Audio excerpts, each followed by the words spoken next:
ఎస్జిటిల బదిలీలపై AP విద్యాశాఖ మంత్రి నారా లోకేష్ కీలక నిర్ణయం తీసుకున్నారు.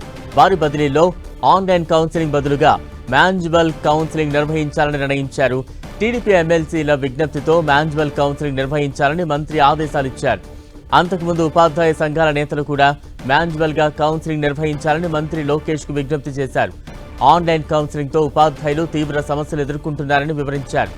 అన్ని విషయాలను పరిగణలోకి తీసుకున్న లోకేష్ మాన్యువల్ కౌన్సిలింగ్ నిర్వహించాలని నిర్ణయం తీసుకున్నారు. ఈ మేరకు ఎక్స్ వేదికగా ట్వీట్ చేశారు. మరోవైపు ఆంధ్రప్రదేశ్లో టీచర్ల పదోన్నతులు బదిలీలో భాగంగా పాఠశాల విద్యాశాఖ వివిధ స్థాయిల్లో 4755 మంది ఉపాధ్యాయులకు పదోన్నతులు కల్పించింది.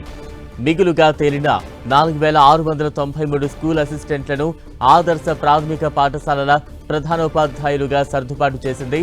ట్రాన్స్ఫర్స్ లో ఇప్పటి వరకు హెడ్ మాస్టర్లు, ఆదర్శ ప్రాథమిక పాఠశాలల ప్రధానోపాధ్యాయుల ట్రాన్స్ఫర్స్ పూర్తయ్యాయి. అదేవిధంగా స్కూల్ అసిస్టెంట్ల బదిలీలకు తుది జాబితా సిద్ధమైంది. పాఠశాలల ఎంపిక కోసం 2 రోజుల పాటు ఆప్షన్స్ ఇచ్చి బదిలీలను పూర్తి చేయనున్నారు. పదోన్నతులు బదిలీలను ఇవాల్టికి పూర్తి చేయనున్నారు. ఈ ఉపాధ్యాయులు పాఠశాలల పునఃప్రారంభమయ్యే 12వ తేదీ నాటికి కొత్త బడుల్లో చేరిపోయేలా ప్రణాళిక రూపొందించారు.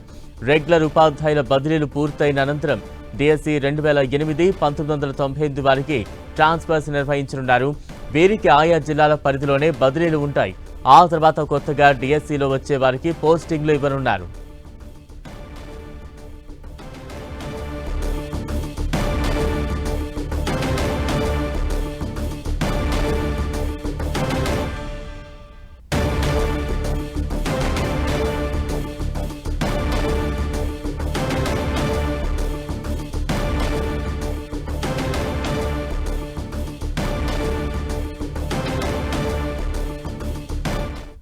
ఎస్జిటిల బదిలీలకు సంబంధించి ఏపీ ప్రభుత్వం కీలక నిర్ణయం తీసుకుంది. తాజా అప్డేట్స్ అందించేందుకు మా ప్రతినిధి విజయ్ చంద్ర సిద్ధంగా ఉన్నారు. విజయ్,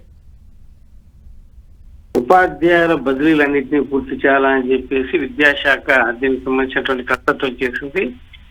పాఠశాలలు రీఓపెన్ అయ్యే రోజు నాటికే వీరందరూ కూడా జాయిన్ కావాలి, తద్వారా ఎటువంటి కన్ఫ్యూజన్ లేకుండా ఉండాలని చెప్పేసి ఎక్సైజ్ చేశారు. అయితే ఈ బదిలీలకు సంబంధించి కొంత ఉపాధ్యాయ సంఘాలు అయితేనేమి విద్యాశాఖలు అయితే కొంత ఆందోళన పరిస్థితులు నెలకొన్నాయి. మొదట మాన్యువల్ గా బదిలీలు చేస్తామని చెప్పిన తర్వాత తదుపరి ఆన్లైన్ లో ఈ కౌన్సిలింగ్ జరపాలా అని చెప్పేసి ఈ విద్యాశాఖ నిర్ణయం తీసుకోవడం జరిగింది. ఈ నేపథ్యంలో ఉపాధ్యాయ సంఘాలన్నీ కూడా ఉపాధ్యాయులు పెద్ద ఎత్తున ఆందోళన గురి కావడం జరిగింది. వీరందరూ కూడా ఆందోళన కార్యక్రమాలు చేయడంతో పాటు ప్రభుత్వ వ్యతిరేకంగా పలు కార్యక్రమాలు కూడా నిర్వహించారు.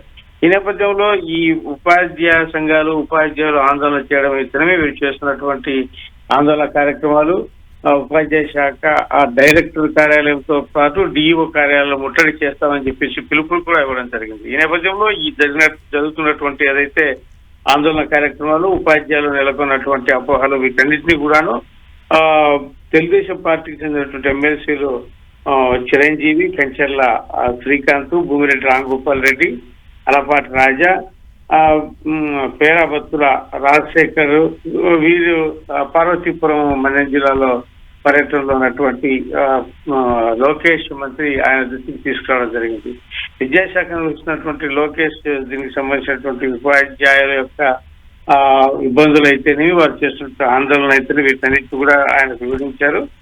దీంతో వారి విజ్ఞప్తి మేరకు ఈ ఆన్లైన్ కౌన్సిలింగ్ లో కాకుండా మాన్యువల్ గా నిర్వహించాలని చెప్పేసి ఆయన నిర్ణయం తీసుకోవడం జరిగింది. ఈ మేరకు ఆయన ఎక్స్ వేదికగా ఈ విషయాన్ని స్పష్టం చేశారు. ఈ నేపథ్యంలో ఉపాధ్యాయ సంఘాలు ఈ ఆందోళన కార్యక్రమాలు అయితే ముట్టడి కార్యక్రమాలన్నింటినీ రద్దు చేసుకోవాలని చెప్పేసి నిర్ణయం తీసుకున్నాయి.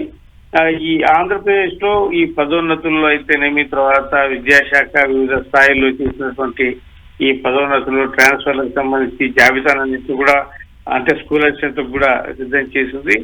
ఈ ఒకసారి ఈ బదిలీల ప్రక్రియను ఒకసారి మనం పరిశీలిస్తాం. Right, thank you Vijay.